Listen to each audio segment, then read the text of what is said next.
In this episode, we speak with Andrea Auerbach, partner and head of global private investments at Cambridge Associates. Cambridge Associates is a global investment firm that works with endowments, foundations, healthcare systems, pension plans, and private clients to implement and manage custom investment portfolios.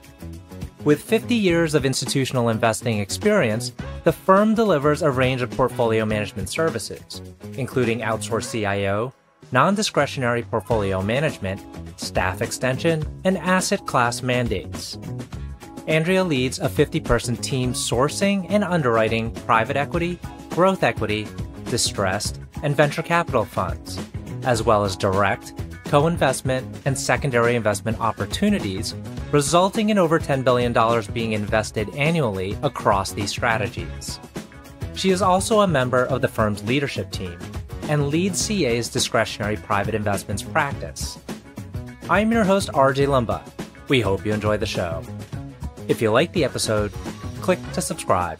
RJ Lumba is the managing partner of GrowthCap and the executive chairman of Market Insight Media. He is the host of Growth Investor, a podcast featuring today's best investors, executives, and founders. In the minutes ahead, we'll uncover insights and strategies for accelerating growth and succeeding in business. Andrea, thank you so much for taking the time to chat with us today. It's really a delight to be with you and an honor to have this conversation. It's wonderful to connect and talk about growth equity with you, RJ. I mean, given everything you've done for the space over the years, happy to be here. Appreciate that. Where I thought we'd kick off is we were just talking about the term growth equity and how maybe others have been adopting the term, even though they may not be straight down the fairway. And I did have a distinct conversation with what I'll call a venture investor who was clearly venture, but trying to adopt the growth equity nomenclature and then kind of maybe made a hybrid of venture growth, but really trying to be seen as growth equity. Can you talk a little bit about what you've seen in the market? Absolutely. About a decade ago, we put out our version of what we believed was growth equity. Okay. And if I go back really basic, like these are the core fundamentals of what we see as growth equity. At the time, and it has evolved, but at the time, founder-owned business, no prior institutional investment, that's a little bit of a wiggle room in the moment, proven business model, so clear unit economics, right? Clear unit economics, not shaky unit economics, very clear unit economics. Substantial organic revenue growth, that's obviously why we're all here. It's about growth, right? And then EBITDA positive or expected to be so within about 18 months. And that was, let's call that classic growth equity definition circa 2013, actually, is when we put our paper out into the world. Fast forward 10 years, growth equity, it has become ubiquitous. And I think there are many reasons why that is, right? So growth equity, as you very well know, captures some of the upside of venture because these are growing companies, growing faster than their peers, in sectors growing faster than the overall economy. And they're early in their scaling. So there's an opportunity to capture some outsized performance relative to, say, a leveraged buyout on the other side.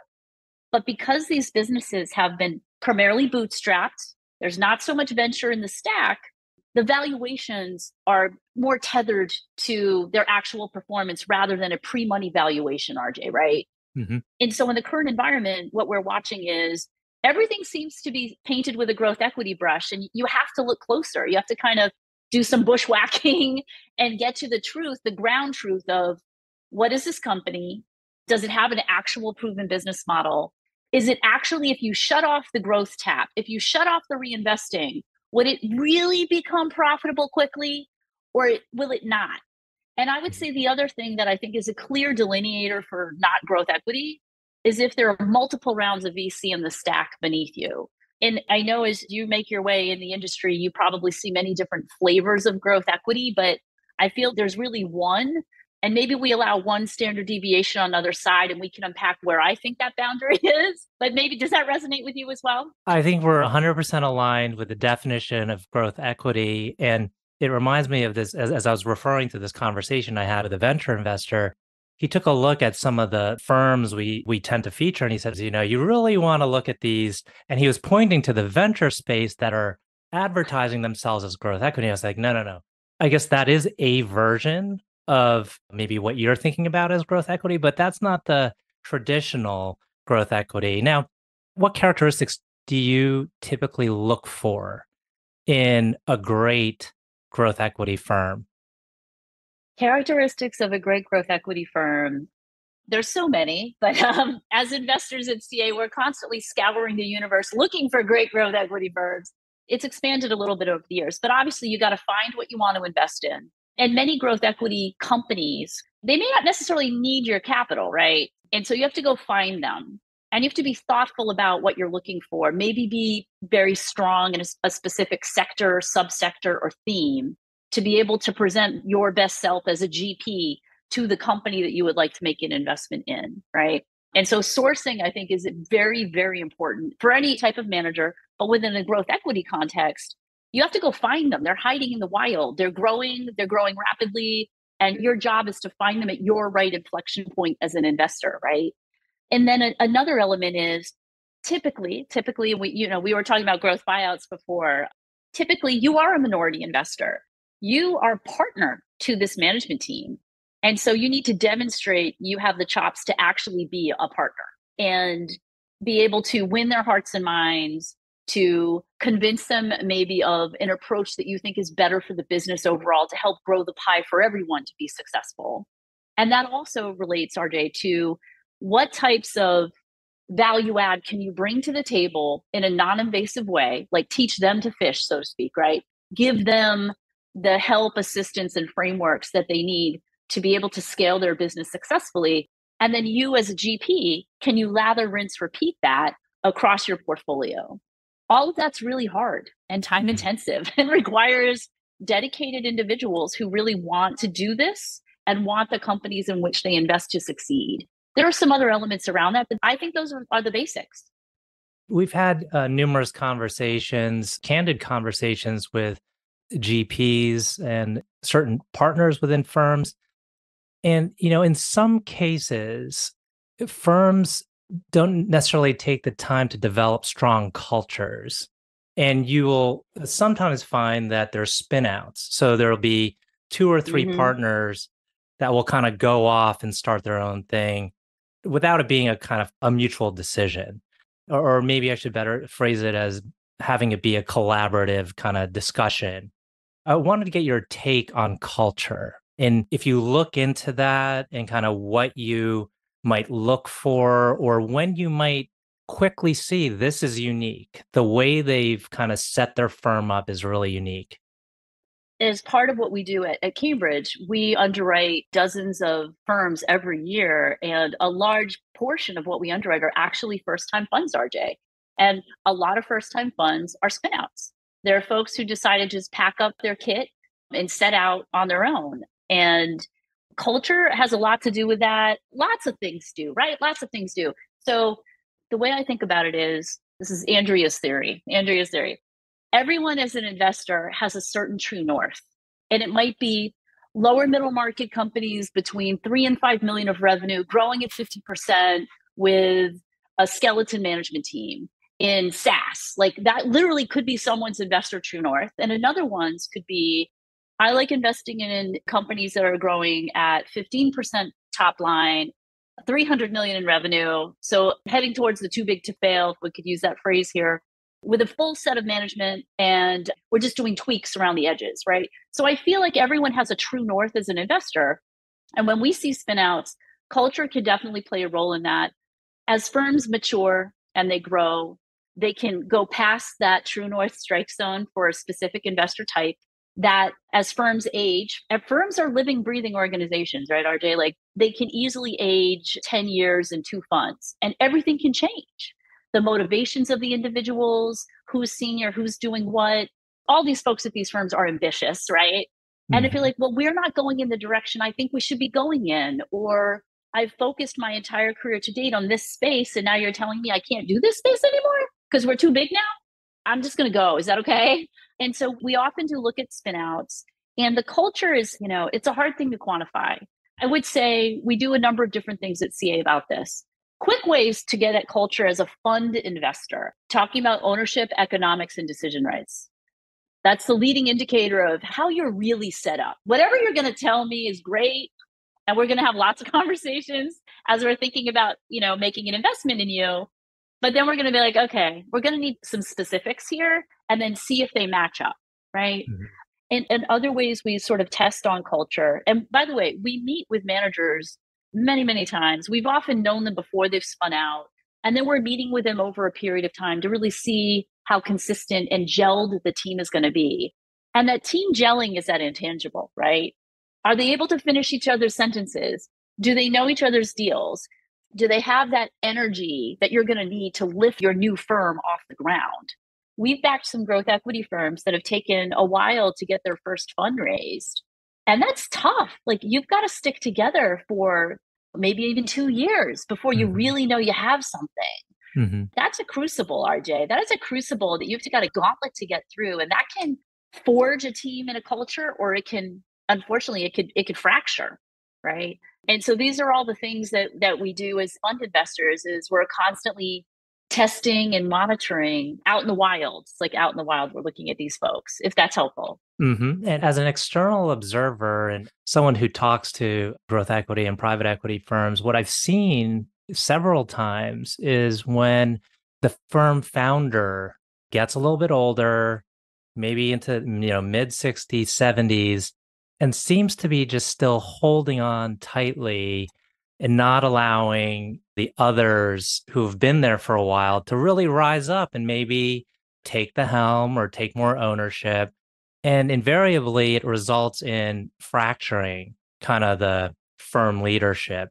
What do you think are ways to kind of mitigate that? Well, you need a plan. You Right. need to make a plan, right? I think there are two components that are important: being self aware and honoring that you have actually built something as a firm founder that is actually going to survive you, and planning for those moments.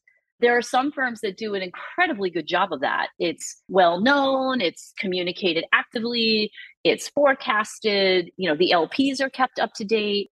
And then others, like you've described, RJ, you can almost predict when a spin out is about to happen because you can see you have a founder who may no longer be active, who may have the majority of the economics, who is just sheltering in place and waiting, and maybe not thinking through, this thing that I've built is going to survive me. And I need to start acting like that and making contingency plans because I'm not going to be here forever.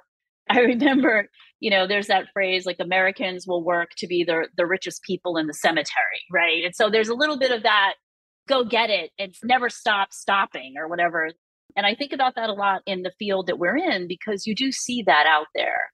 I think the other thing that's interesting and controversial from an LP perspective is that you do have these GP staking funds, which I think the other factor that some of these founders might be thinking is, I built this whole thing, and how do I transfer this to the next generation because they can't afford it, what I think it's worth. And then you might have an option, given the fund finance market that's active today, and it's evolved quite a bit, to maybe find a way to acquire that interest, usher in the next generation. From an LP perspective, we can unpack that. There's some questions we would have around that activity, but I do feel it's come of age because it is a way to help increase that transition. But the first ingredient is self-awareness. Mm-hmm. Self-awareness. The other thing I had a question about was, as we think about here at Growth Cap and we look at a lot of different firms and try to analyze them and see who we think are really kind of in that top tier. I've had conversations with other GPs and we talk about, okay, what makes for an excellent, durable, long-term, great firm? And ultimately, my short answer, and this was probably overly simplistic, was, I think the best firms are run by really good people. Like, I think they're in the industry long enough, they develop a reputation of being good to work with and trustworthy. And that carries weight over a long period of time. I haven't tested that. Maybe it's like an ideal, something I'd like to see. What do you think? Well, RJ, when you said, good people, I think that translates to me to character and Right. integrity. That's really what you're right. And You really see, from our perspective at CA, when we're making decisions about making an investment in a growth equity firm or any firm for that matter, we do meet them over multiple time frames. We try to see them at their best and at their worst to see how consistent they are and how they bring themselves to interacting with us, right? And so we're looking for character. We are looking for integrity in terms of, yes, we took a write down. Yes, that was a loss. I'm going to own that. I'm going to own that in front of you, right? Like, don't look over here at our challenged companies, but being willing to say, look, some of our companies aren't doing so well, and I want to tell you why, and I want to tell you what we're going to do about it, right? Or departures. And so we're looking for character and integrity. And the other thing that we do to test for that, as anyone would, is we do a lot of referencing around these GPs, right? Talking to the CEOs of their companies, exited, existing, active, challenged, and hearing how this person that we're meeting with brings themselves to the other side of their business, which is how are they interacting with the CEOs of the companies in which they've invested, and how have they delivered on that? And so I think it's really hard to escape the mosaic that can get created by an interested party like Cambridge Associates, because we are trying to do a 360 view of what are we going to get, because we'll be invested for 12 years, right? So, I mean, you can't do enough homework on the way in and do enough close observation.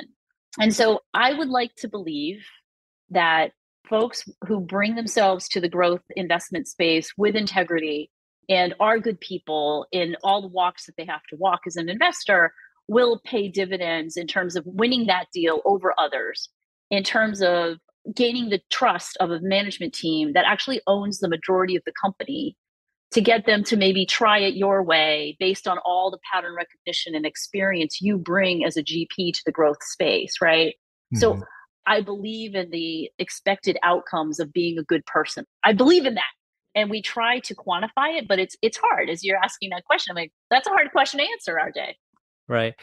One other area that's also a little bit murky is ESG and the degree to which firms kind of adopt ESG practices Yep. and their involvement in it. How do you view it? And what would you prefer to see for firms to undertake? In the growth space, it's such an interesting question. I've definitely had conversations with growth equity GPs several years back. And I've said, because at Cambridge, we explore ESG in all the managers that we're contemplating investing with. Growth equity does not get a buy on that concept. And so we do talk about it with the managers. We've been doing this for years. But I remember one growth equity GP, I said, look, I want to talk with you about, your ESG policy. And their response was, we don't need one. I was like, well, why is that? And they're like, well, we invest in software companies. They don't hurt the environment. I was like, there's an S and a G in there, right? Like, it's not just about E. There's an S and a G, right? And so you're like, let's unpack that for a few minutes. And so what I would say is appreciating every investor could have a different level of what they want to dial up or dial down from an E, S, and G perspective, right? From a Cambridge perspective, what we're looking for is a little bit of acknowledgement that these are areas that historically were considered externalities. If I just do the right kind of growth investing, the returns, everything, the integrity, the character, all flows through to a positive return. But I would say as we're considering the implications of not having really good governance, of not encouraging, infusing other degrees of social elements, right? In terms of maybe having a diverse workforce from a perspective, experience, walk of life could actually result in better business models, better business outcomes, representing and reflecting the clients that you're actually trying to attract, all those elements. And so pulling those more into an investment process and stopping for a second and contemplating them, because more of that is likely to have an impact going forward as well. Like, I'm a Gen Xer, I swear I'm a Gen Xer. So I'm like the cynic who used to wear flannel, but we're dealing with Gen Zers now who have very different orientation and what they're going to expect from their service providers as they start to run businesses. And I think part of ESG is we need to think ahead. We need to look around corners and start incorporating that into what we do as investors, including growth equity investors. Now, you head up all of private investments globally. What is the most exciting area Or where do you stop and think, like, this is an area that I think is going to be really important and it's one I want to go deep on and spend a lot of time in? I'd say the current theme that is moving through the shop and is sort of in the back of our heads these days is the application of AI, of course, right? I had to say that. Into so many different corners of strategies. How are companies able to utilize it? Are you as a manager finding ways to utilize it? We at Cambridge are exploring ways to utilize it for what we do at CA. And so that seems to be an interesting, exciting element. And if you think about what AI is already doing in the healthcare space, in terms of looking for solutions, rapidly processing information, looking for solutions where maybe a team of dedicated humans just couldn't possibly cover that degree of ground in that short a period of time, there's some really interesting developments which could really support the growth equity space in addition to other investment spaces. So that's just a broader theme that we're watching settle on, watching it carefully, of course, but looking at it settle onto the investment space. I would continue to say, though, growth equity, if you think about it, and we think about it a lot. So, RJ, we know that companies that are growing their revenues by 20% or more at the time at which they're exited from a growth equity shop, what have you, over half of those deals are realized at a 3x or better. And so we married our operating metric database with our returns database. And we've obviously been not using AI just yet, but we've been looking for patterns. And that's one we teased out some time ago. And what I would say is that growth equity itself, it's still a small portion of where investment dollars go today. And when we looked at fundraising by asset class between venture, buyout, and growth equity is still only 15% of overall fundraising. It's this little wedge, right? The little wedge. But if you think about what these managers are looking for, and they're constantly iterating and improving how they're looking for them, what they're going to do with these companies. And when you think about that growth statistic of generating 20% or more revenue at exit, over half those deals are 3x or better, which is a top quartile performance. If we have the data, we know this. And so growth equity continues to be a space that we're very excited about. Now, to go back to the beginning of our conversation, is it the growth equity we're talking about, you and I, and not this like, there are 5 rounds sitting underneath this air quote growth equity investment. Oh, and it's not profitable and it's not really going to be.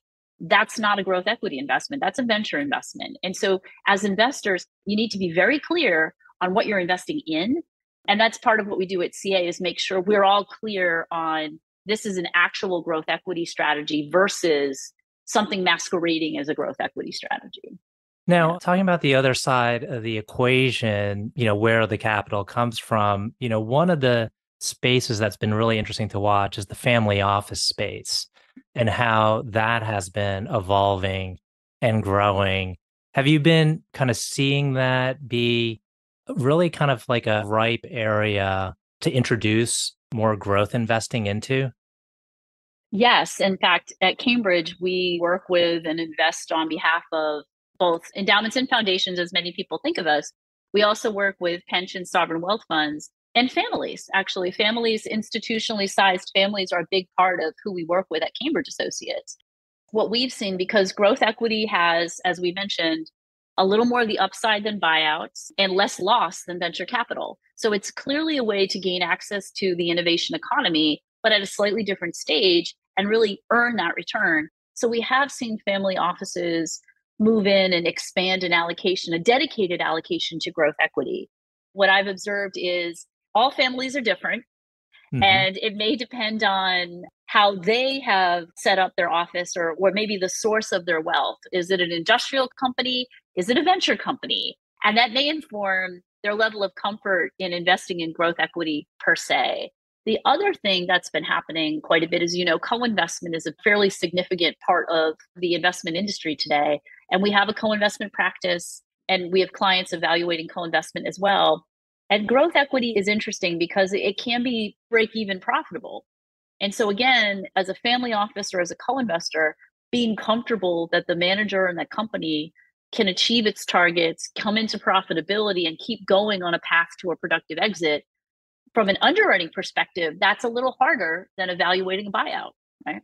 And so there's some interesting wrinkles around how many other investors are coming towards growth equity and how they're embedding an understanding of it. Because it's not venture and it's not buyout, but it's got elements of both, and kind of being able to parse that. And our family clients have definitely embraced it as a strategy. Mm-hmm. Yeah. We're coming up on time. I do like to close with a couple questions. One is, can you tell us about a person who has had a profound influence on you? A single person would be really hard. But what I would say, RJ, having been in the private investment space for a couple decades, which I don't really like thinking about that, it just makes me feel very old. But the opportunity that I've had to basically have a master class talking to managing general partners who have started firms and grown them substantially, who have started firms and maybe gone sideways and then come back. I feel like the most influence I've had is the 10,000 hours I've been able to spend talking to folks like yourself, getting your experience, and really getting to pepper these folks who have dedicated their lives to their investment strategy as to why, how, and it's created an amalgam. So to narrow it down to one person besides my mom would be really tricky. It would be really tricky to do. But it's been a master class. I've had ringside seats for a long time, and I really relish being at ringside, is what I would say. Well, one thing is you've done very well in your career, and I think you have a way of being. Your demeanor, I think, is conducive to doing well, just, working collaboratively. Any tips for others that are aspiring to rise through the ranks in the investment space? That's an interesting question. I would say, and I'd be curious to get your take on this, RJ, there's really no balance, right? There's no real balance to how you do things. And so what I've tended to do myself is go deep in short bursts. So if someone's just starting out, lose yourself in your work in a short burst. Don't lose yourself for 10 years. That's not a good path. But if you lose yourself, you go deep and you really immerse yourself in something for 3 months on a deal, 6 months on a project, you expand fully into something you've been assigned, then you should come away with a lot more knowledge than you would have thought. And also a sense of, did you really like that? And that may help take you to the next thing that you would like to truly immerse yourself in. Because when I reflect on what I've done as an investor over my career, that's kind of how I've done it. I said yes a lot early on, right? Yes, like, yeah, I'll try that. Sure. Yeah, I'll help you with that. Said yes a lot, and then was willing to try things intensely for short periods of time, and then came out of that with a lot more to work with, I would say. That's just one person's observation. That's a great insight. Okay, last question. Can you tell us about a charity cause or other endeavor that you're passionate about? Sure. More information about me. I have 4 brothers. I grew up with 4 brothers. I'm the only daughter. And I was fortunate enough to earn a scholarship to a Smith College, which is a all-women's college in Western Massachusetts, where I'm from Massachusetts. And I now have, at this stage in my career and where I am in life, I'm able to give back to the college, which honestly really kind of put me on this path. Like, I was recruited into a leveraged buyout firm from Smith College, like at graduation. Crazy town, right? Didn't even know what an LBO was, RJ, at the time. Right? I do now. I can assure you I do now. And so I'm a trustee and I'm involved in the college and really happy to support the mission of the school.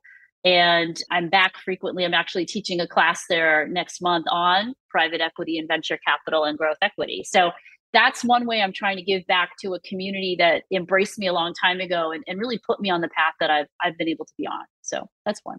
Yeah. Excellent. Well, Andrea, I want to thank you again for taking the time. This has been a wonderful conversation. Appreciate the time, RJ. Really took away some insights to use in my day job. So I'm grateful for that.